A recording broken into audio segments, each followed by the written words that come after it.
બોલો, ક્યાંથી આવ્યા છો? અમદાવાદ ચાંદખેડાથી જતાનગર. ચાંદખેડાથી આવ્યા છો. શું નામ તમારું? સુરેશભાઈ રાજચંદ્ર. રડો છો કે એમ કહો પેલા? હે કેમ રડો છો? સાહેબ મને તકલીફ થઈ ગઈ છે. શું તકલીફ થઈ છે?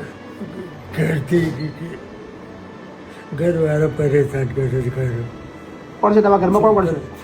છોકરા બહુ ને છોકરાનો બીમારી છે. પછી કે છે અને 3 વર્ષથી 2 વર્ષ પહેલાં મારી મિસીસ મરી ગઈ. પછી આના તરત 2 મહિના પછી કેન્સર થયું. તો એને ખર્ચો હજુ નહીં હારો થતો.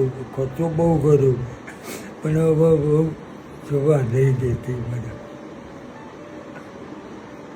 તમે શું મરવા નીકળ્યા હતા? હું ખબર્યું મેં. સાહેબ મને મેં 3 વખત લોકો મને મનાઈને ઘેર મૂકવા આવ્યા.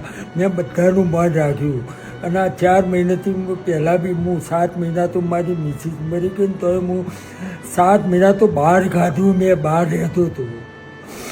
તો આ બધા પછી કે ચાન્સ ચાલો. પણ હું અહીં તમને લઈ લો, મરવાનો વિચાર તો નહીં આવે ને તમને? ના મને ના આવે ભાઈ, ના આવે. અહીંયા મારું ઘર જ સમજો. હવે હું મરે તો એ મરે. બરાબર. તમે મરવા જવાની, કેનલમાં પડવાની વાતો કરો. ભાઈ કોણ તમે રાખી આવું કરો તો? ના સાહેબ મારે હવે નહીં. મને અહીંયા જ જીવાડો બસ. બીજું કંઈ નહીં. હું હાથ જોડું છું.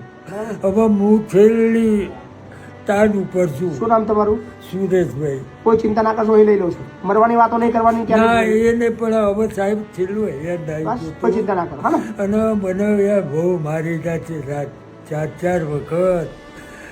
કાલે હવે ટેન્શન ના લઈશું, શાંતિથી રહો આગળ. બરાબર ને? હું લઈ લઉં છું. હા સાહેબ ભલે મારે 10 મિનિટ હું દાન કરીશ. કશું દાન નહીં જોઈતું, આરામથી રહો. મારે આપવાનું છે સાહેબ. મારી છે આપણી જોડે કોઈ હું દાન ટાઈપ શાંતિથી રહો આગળ, કોઈ ચિંતા ના કરો. હા ને? અને મને વ્યવસ્થિત જગ્યા અપાઈ દો. અને મહેનતમાં હું એ કામ કરે સાહેબ. કશું જ કરવાની, આરામથી રહો. મને બેઠે નહીં પાલવતું સાહેબ. મને બેઠે નહીં પાલવ. ચિંતા ના કરો. ચલો. હા મને છૂટી આવવાની કામ ને એવું કરવાની કશો ઈચ્છા પ્રમાણે. હા, કઈ વાંધો નહીં.